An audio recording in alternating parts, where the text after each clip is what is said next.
Why are linear patterns so important?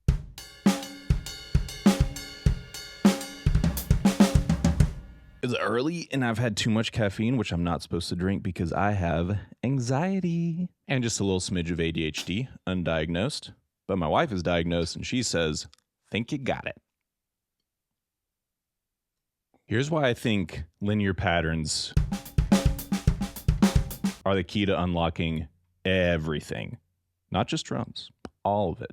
Meaning of life. For real though, 2 reasons. First of all, you have no reliable anchor to what you're playing other than sort of your own internal tempo and occasionally maybe just like a kick snare like.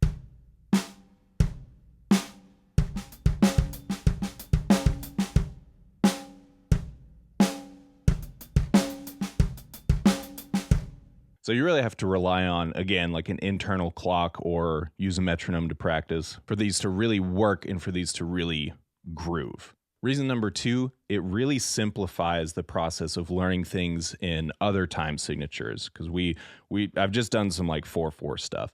So I'm going to show you how you can do this in a lot of other time signatures effectively. We'll dive in with 3/4 and you'll kind of see what I mean. So in 3/4, here's what I would do to start. This is what I teach my students when we're getting into these like different meter, odd meter, stuff like this.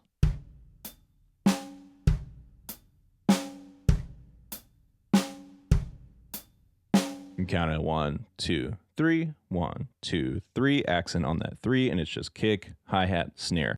Okay, to expand on the 3/4, we're going to start with that same thing we were just playing and then give it a little more juice.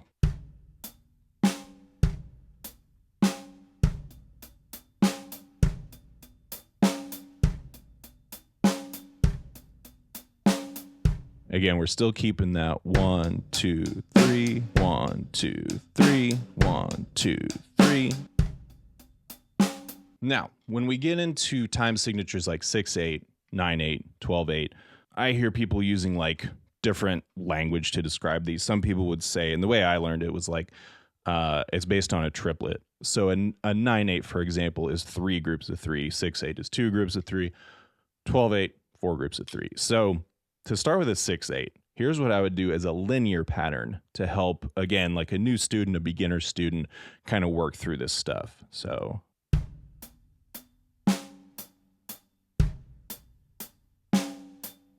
again, just counting 1, 2, 3, 4, 5, 6.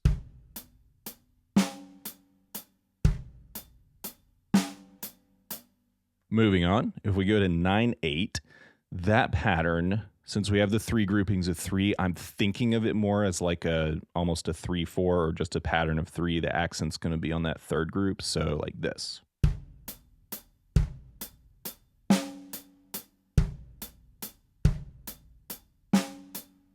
So to help you out there, you could count it as like 1, 2, 3, 4, 5, 6, 7, 8, 9. 1, 2, 3, 4, 5. Of course, I'm going to mess it up. What I would actually do, I'm not even going to reshoot that. What I would actually do is just count it in 3. 1, 2, 3, 1, 2, 3. And some of these, like, they're not going to make a whole lot of sense or sound like much of a groove until you really speed it up. So on this one especially, we probably want it to be more in this tempo range.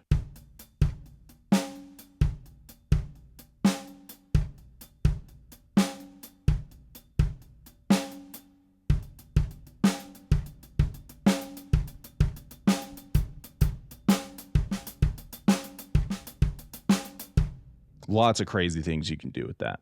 Quick reminder before we go too much further, I have 7 free drum lessons. If you go to the link in the description or go to my Facebook group, there'll be a link for that too. You can download all those. It's like 7 PDFs with stuff we're talking about here, stuff I'm going to do in some future lessons, and an explanation of how to practice each thing and really breaking everything down. So go check that out. For 12/8, couple different ways I like to teach this one. One of them is a little bit more of a shuffle, standard shuffle, country shuffle. The other one would be more halftime shuffle. So I'm going to do these out of order as they are on the sheet if you go and download those. But the more like country shuffle or typical like 2 and 4 kind of shuffle.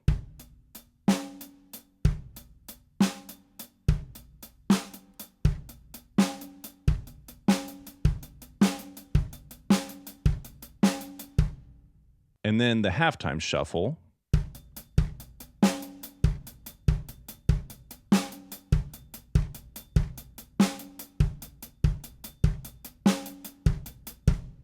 All right. So then from there, you've got kind of the basics of like, yeah, we've got 4/4 grooves, lots of stuff you can work with there. And we did those 6/8, 9/8, 12/8. So now when we get into odd meter like 5, 7, 9, 11, 13, we're going to do all those. We're putting together different groupings of 2s, 3s, and 4s. So I'll show you what I mean with 5/4. We're going to do 1, 2, 3, and then 1, 2. Or if you prefer to count it like 1, 2, 3, 4, 5, 1, 2, 3, 4, 5, you can do it that way as well. So all together, and then building a little speed with it.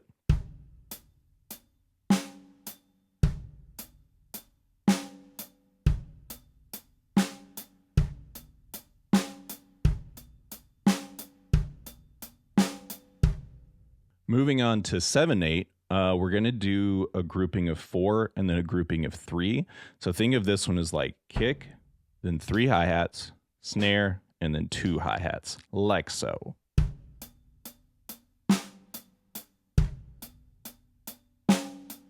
One, 2, 3, 4, 5, 6, 7. 1, 2, 3, 4, 5, 6, 7. Or again, you can count it like 1, 2, 3, 4, 1, 2, 3.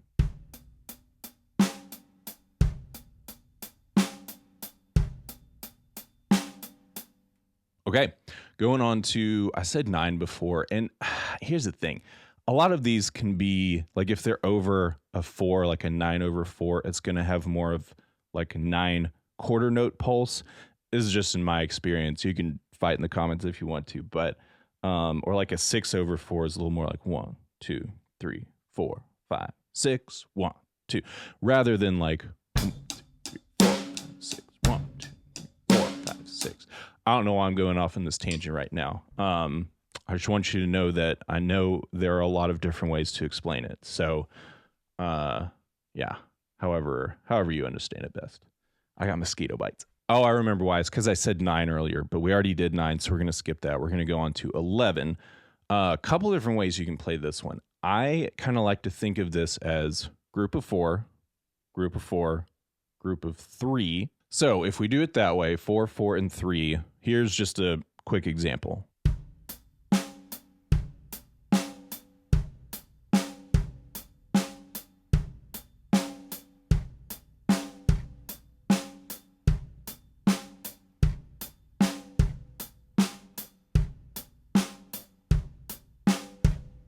The other way you could approach like an 11/8 measure feel-wise is a grouping of 6, grouping of 5. So the first part is going to feel kind of 6/8. Second part, again, it's not that it feels 5/8. It's more like it feels like 6/8 dropped a beat, or like you played it wrong and then you're just going back to the beginning early. So anyway, let's give that one a shot.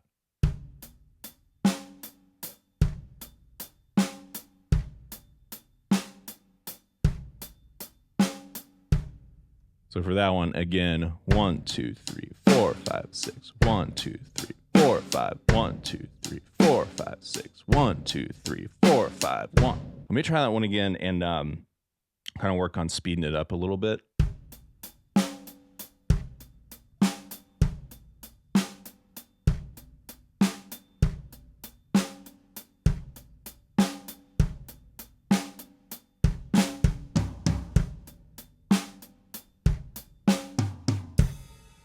And again, the reason why I love using these linear patterns is you can get the feel of the groove without having a ton that you have to remember. Keeps everything separate, which in my experience teaching for a long time, for a lot of like younger people and younger brains, it's easier to deal with. This is by itself, that's by itself, this is by itself. Everything kind of plays in its own space instead of having this anchor point. And again, that's been true like pretty much 100% of the time, which is kind of wild because when I first learned, it was all like rock grooves. Of course, we all have to learn that. Super important if you need to be in an AC/DC cover band, especially. But these linear patterns, again, they force you to rely on your internal clock. They force you to kind of get everything in order, in line, in time, at a certain tempo. Now I'm just throwing out music words, drumming things, rhythm. This has gone on long enough. So 13/8. This one I like to approach two ways as well. So we can do 4, 4, and then 5 is how I like to think of it. Or you could think 4 plus 4, and then another measure of 4 where you accidentally played an extra beat. So let's try this one.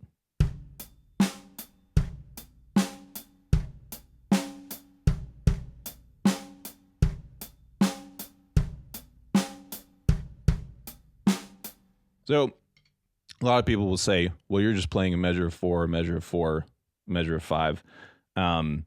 A lot of times the reason we'll call it 13 instead is because a guitar line, a piano line, a bass line is sort of phrasing it a certain way to where it doesn't repeat until we've finished out 13 beats. So if you ever get into an argument and somebody's like, 4 and 4 and 5 versus 13, just tell them phrasing. Just yell it in their face like what was that old show? It's old now, which makes me feel old. Archer.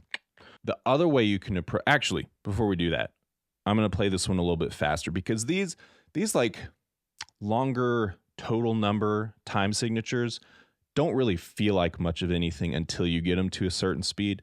So this is what it would feel like a little bit faster.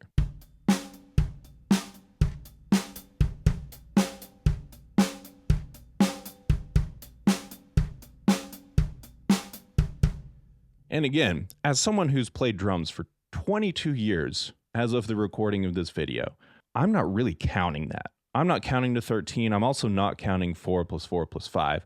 What I'm actually counting is here's one group of 4. Here's a second group of 4. And then this last group of 4, I'm going to like intentionally mess it up by adding another bass drum. I also really like that. This is a tangent too, but because it's symmetrical, it's like kick, snare, hat, snare, kick. And for some reason, my brain really enjoys that. So I feel like I'm leaning a little bit, which kind of makes sense of the shirt that I'm wearing here. So the other way you can do 13/8 is 3 groups of 3, 1 group of 4. And again, this is kind of like here's 3, 3, 3. We've established that. On the last one, we're going to add an extra beat. So here we go.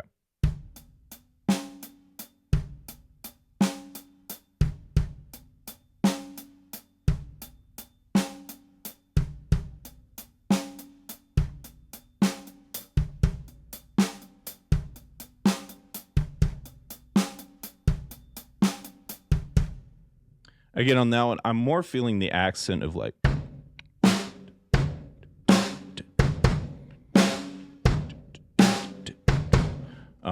which can be difficult to do. But again, that's why we're doing this with a linear pattern. We don't have all this to mess with. We just have the notes kind of in between the things that I'm accenting. So I hope this was helpful for you. Again, if you go to that link, it's a sheet with everything that I just went over, actually almost everything, because we didn't do all the 4/4 stuff. We kind of skipped to the odd meter, but these patterns that we've worked with, brackets that show you like the different groupings of notes on there, and then a full page of explanation. Like it's not a whole lot of notes, but here's how you can practice it. Here's a couple different ways to practice it. Keeps it very simple. Again, that's what I'm trying to do with teaching linear patterns in general, is keep it simple, because again, I've found that it helps beginners more than going through a funky primer or realistic rock where you've got like all these patterns in it. Those really help with vocabulary. But if you're going for, let's kind of show the broader picture of what drumming can be, I think this helps because it is broad. It's going through so many different things. And then when someone hears that in a song, like a Rush song, for example, classic example, they're like, oh, that's in 7 because I recognize the 1, 2, 3, 4, 5, 6, 7. 1, 2, 3, 4, 5, 6, 7. That's all I got for you. Join the Facebook group. There's a link in the description. Super helpful for me to kind of know like what kind of videos should I make next? What would be helpful for people? So yeah, I'll see you there.